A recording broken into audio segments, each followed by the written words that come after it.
राम मंदिर के नाम पर बीजेपी का खेल। राम मंदिर को लेकर बीजेपी की सच्चाई। लोकसभा से पहले फिर होगा बड़ा काम। चुनाव से पहले विपक्ष हुआ फेल।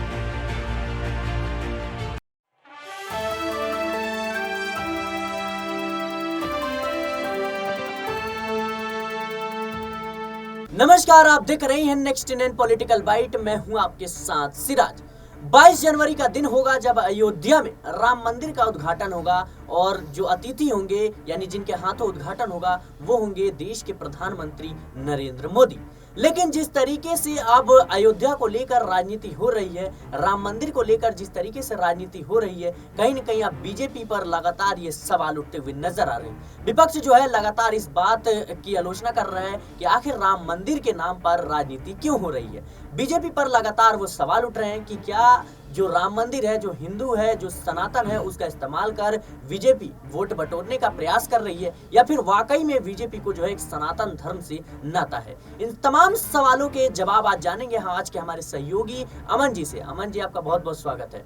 जिस तरीके से हम देख रहे हैं कि लगातार राम मंदिर को लेकर सियासत हो रही है, कहीं ना कहीं विपक्ष को भी न्योता दिया गया उद्घाटन समारोह में, लेकिन अब विपक्ष आएगा नहीं आएगा इसको लेकर काफी ज्यादा चर्चा है। लेकिन आज हम उस पर चर्चा ना कर चर्चा ये करेंगे कि असल में राम मंदिर जो एक धार्मिक मुद्दा तो है ही, लेकिन देश में ये नहीं बोलना चाहिए कि इसके नाम पर राजनीति भी काफी ज्यादा हुई है। कई पार्टियों ने इसका फायदा भी उठाया है। किसी ने जो खास समुदाय को खुश करने का प्रयास किया तो किसी ने एक अल्पसंख्यक समाज को भी खुश करने का प्रयास किया। लेकिन बात यह है कि राम मंदिर को लेकर जिस तरीके से प्रधानमंत्री नरेंद्र मोदी ने ऐलान किया कल कि 140 करोड़ जनता है, उनको 22 जनवरी के दिन दिया जलाना होगा, जिस तरीके से दीपावली के दिन जलाया जाता है। क्या इस तरीके के बयानात जो अभी आ रहे हैं और वहीं विपक्ष को लेकर भी काफी ज्यादा सवाल पूछे जा रहे हैं कि उनको न्योता भेजा गया है तो आएंगे नहीं आएंगे, क्या इस पूरे धार्मिक माहौल को एक राजनीतिक मोड़ दिया जा रहा है?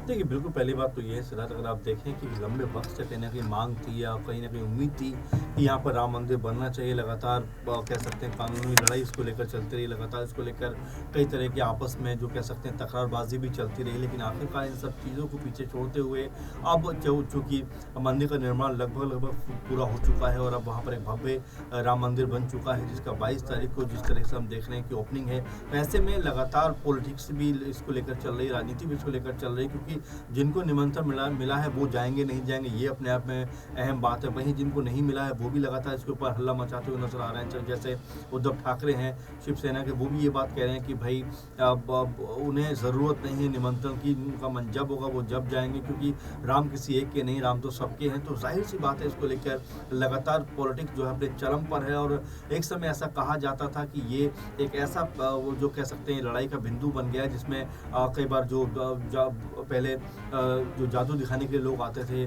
और तमाशे दिखाने के लोग जो आते थे वो कहते थे कि आपको हम सांप और नेवले की लड़ाई दिखाएंगे, लेकिन कभी वो लड़ाई दिखाते नहीं। तो उसी तरह से राम मंदिर का भी लगातार इशू था जो हर चुनाव में उठता था, लेकिन कभी मंदिर नहीं बनता था। खैर, कानूनी प्रक्रिया के तहत अब जाकर ये फैसला हुआ कि यहाँ पर मंदिर बनना चाहिए। अब वो मंदिर बन गया है, वो ओपनिंग हो रही है, लेकिन राजनीति जो करने का शुरुआत है वो भी लगातार देखने को मिल रही। तमाम सारे दल ये कह रहे हैं कि अगर हमें नहीं बुलाया गया इसका मतलब ये नहीं कि राम सिर्फ बीजेपी के हो गए। कई लोग कह रहे हैं कि बुलाया है, मेरा जब मर्जी होगा मैं तब जाऊंगा। तो ये तमाम तरह के बयानात निकल कर सामने आ रहे हैं। लेकिन हाँ, ये ज़रूर कहा जाएगा कि इससे 2024 का जो लोकसभा चुनाव होगा वो ज़रूर प्रभावित होगा, ज़रूर इसका असर पड़ेगा और बीजेपी को कहीं ना कहीं पॉलिटिकल रूप से इसका फ़ायदा मिलता हुआ नजर आएगा। क्योंकि अगर आप लोगों की मंशा सुने, लोगों की बातें सुने, तो वो यही कहते हैं कि भाई बीजेपी सरकार भले ही ये पूरा जो कह सकते हैं आदेश अदालत की तरफ से आया है, पूरी तरह से बहस के बाद ये चीज़ें निकल के सामने आई, लेकिन बीजेपी शासनकाल में हुआ, इसलिए इसका सारा का सारा क्रेडिट जो बीजेपी को जाता है। और जाहिर बात है कि बीजेपी भी इसको कैश करने में पीछे नहीं है। पीएम मोदी कल वहीं पे थे।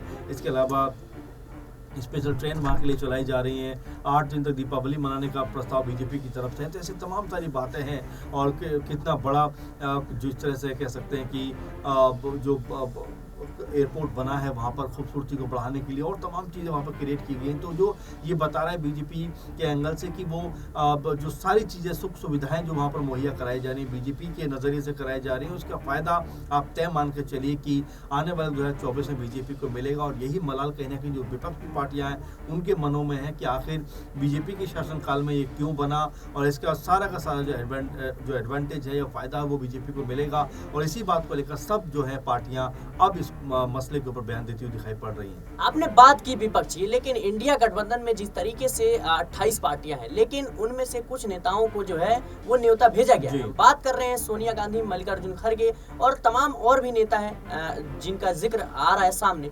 लेकिन अगर सोनिया गांधी, मल्लिकार्जुन खड़गे, अखिलेश यादव, ये तमाम जो चेहरे हैं, नीतीश कुमार की बात करें तो ये लोग अगर राम मंदिर के उद्घाटन में नहीं जाते, ऐसे में बीजेपी निश्चित तौर पर सवाल खड़े करेगी। सनातन विरोधी या यूं कह सकते हैं हिंदू का कह सकते हैं, इनको खुशी नहीं है, इन तमाम चीज़ों के बयानात उठेंगे। लेकिन एक तरफ अगर वो नहीं जाते हैं तो कहीं ना कहीं फिर अगर वो जाते हैं तो कहीं ना कहीं अल्पसंख्यक समाज है, जो मुस्लिम समुदाय है, उस वोट बैंक को भी कहीं ना कहीं उनसे पिछड़ता हुआ नजर आएगा। क्या विपक्ष जो है इस राम मंदिर के मुद्दे पर फंसता हुआ नजर आ रहा है? बिल्कुल, और सही बात है कि ये एक ऐसी चीज़ हो गई जिसे ना वो निगल पा रहे हैं, ना वो उगल पा रहे हैं, ना वो कुछ सह पा रहे हैं, ना वो कुछ कह पा रहे हैं। ये स्थिति जो है वो कांग्रेस समेत तमाम विपक्षी दलों की है, जो लगातार कल तक बीजेपी पे हमले कर रहे थे, मंदिर को लेकर तमाम सारी बातें कर रहे थे, फ्रॉड की बातें कर रहे थे, पैसा खाने की बातें कर रहे थे। लेकिन अब जबकि मंदिर बन के तैयार हो गया है, निमंत्रण भी मिला है, तो अब उनको ये लग रहा है कि अगर नहीं जाएंगे तो एक जो हिंदू का बड़ा कम्युनिटी है वो उनके खिलाफ हो सकती है, अगर जाएंगे तो जो मुस्लिम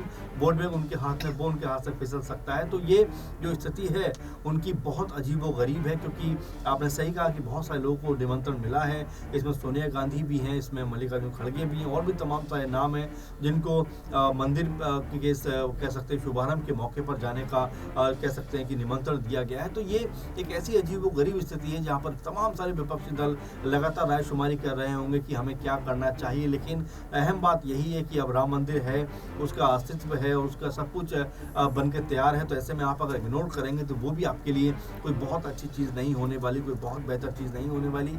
इसलिए तमाम सारे जो विपक्षी दल हैं वो भी मुझे लगता है ज़रूर वहाँ पहुँचेंगे, क्योंकि देखिए मंदिर किसी एक का नहीं है, राम किसी एक धर्म के नहीं है। क्योंकि फारूक अब्दुल्ला जो कह सकते हैं कि वरिष्ठ नेता हैं, वो भी ये बात कहते हुए नजर आए कि राम किसी एक के नहीं है, राम सबके हैं। और ऐसी मद्देनजर मेरे ख्याल से बहुत सारे दल जिनको निमंत्रण मिला है वो जाएंगे ज़रूर, जिनको नहीं मिला है वो इसके ऊपर हल्ला ज़रूर मचाएंगे कि आखिर हमारे साथ ये सौतेला व्यवहार क्यों किया और ये मंदिर सिर्फ ये आपका नहीं है। तो बिल्कुल इस तरह की चीज़ें ज़रूर होंगी और लगातार जो विपक्षी दल हैं वो इसको लेकर अब अपनी कह सकते हैं सोची समझी जो रणनीति है वो कहते हुए नजर आएंगे। और उनके पास सिर्फ ये वाक्य हैं कि राम जो है वो सबके हैं, राम को जो है सिर्फ बीजेपी अपना नहीं कह सकती, और इस तरह की तमाम सारे जुमले, तमाम सारी बातें वो कहते हुए दिखाई पड़ेंगे। लेकिन महत्वपूर्ण बात यही है कि अगर वो नहीं जाएंगे तब उनके लिए मुश्किल, और अगर वो जाएंगे तब उनके लिए और ज़्यादा मुश्किल हो सकती है। क्या राम मंदिर जिस तरीके से उद्घाटन हो रहा है, राम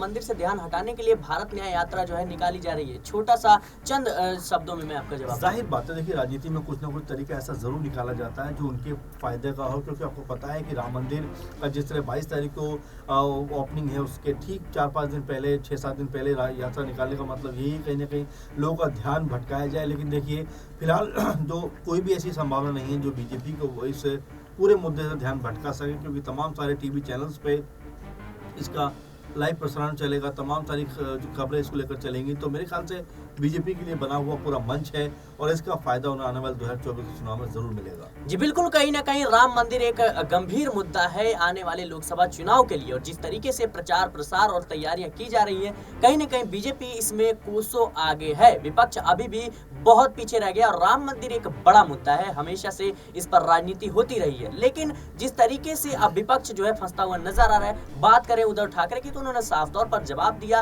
कि राम मंदिर, राम से मिलने के लिए जो है हमें न्योते की क्या जरूरत, भगवान सबके हैं, कभी भी हम जा सकते हैं। वहीं विपक्ष की बात करें तो जिस तरीके से मल्लिकार्जुन खड़गे, सोनिया गांधी, नीतीश कुमार जैसे बड़े दिग्गज हैं जो अभी भी आशंका में है जाए या ना जाए, तो ये तमाम मुद्दे हैं, कहीं ना कहीं आने वाले दिनों में पता चल जाएगा और किस तरीके से राजनीति अब मोड़ लेगी यह भी देखने वाली बात होगी। फिलहाल इस खबर को लेकर आप क्या सोचते हैं हमें कमेंट बॉक्स में जरूर बताएं। देश और दुनिया की तमाम खबरों के लिए बने रहे नेक्स्ट 9 पॉलिटिकल बाइट के साथ।